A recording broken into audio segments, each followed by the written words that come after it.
শতরূপে সারদা বই থেকে পাঠ, শ্রী শ্রী মা সেবক চতুষ্টয়ের মধ্যে অদ্ভুতানন্দ লাটুর মহারাজ। পরবর্তী অংশ। সেবক অদ্ভুতানন্দের অনন্য সাধারণ দৃষ্টি, যে দৃষ্টিতে তিনি জগন্মাতাকে অহর্নিশ সর্বত্র দেখতেন এবং সেই সর্বব্যাপিনী সেবা করতেন, আমাদের কাছে তা ধ্যানেরই বিষয়।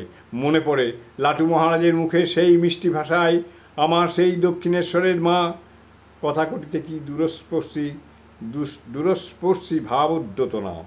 এমন হৃদয় নিংড়ানো কণ্ঠে তা যেন বলতেন যে যারাই কাছে থেকে শুনত তারাই মাতৃভাবের সহজ স্বাভাবিক হর্ষে আপ্লুত হয়ে যেত। যখন তিনি কাশীতে থাকতেন তখন একবার ওদিক থেকে জনৈক ভক্ত কলকাতা আসছে জেনে তার হাতে শ্রীমায়ের সেবার জন্য কাশির বেগুন, পেয়ারা ইত্যাদি পাঠিয়েছিলেন এবং শ্রীমাকে জানাতে বলেছিলেন। আমার সেই দক্ষিণেশ্বরের মা শ্রীমাকে সন্তানের ওই কথা বলা হলে তিনি একটু মুচকি হেসেছিলেন। ওই হাসির গভীরতা এবং সন্তানের ওই সামান্য কথাটির মর্ম ব্যঞ্জনা সাধারণের পক্ষে কতটুকু আর বোধগম্য হবে। আবার মাতৃবলে বলিয়ান অদ্ভুত সন্তানের দৃঢ় বিশ্বাস ব্যঞ্জক অভিমান প্রকাশও কি অনবদ্য।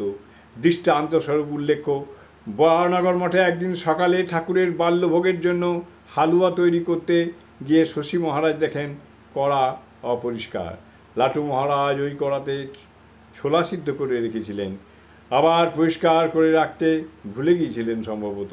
ঠাকুরের সেবা প্রসঙ্গে বিন্দুমাত্র ত্রুটিও শশী মহারাজের পক্ষে অসহনীয় ছিল।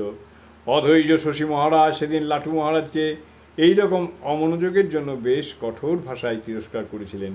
ক্ষুব্ধ লাটু মহারাজ তাতে শশী মহারাজকে অভিমান ভরে জবাব দিয়েছিলেন, আমি মাকে পত্র দিব, তোমার বাবা মা আর আমার বাবা মা কি আলাদা আছে?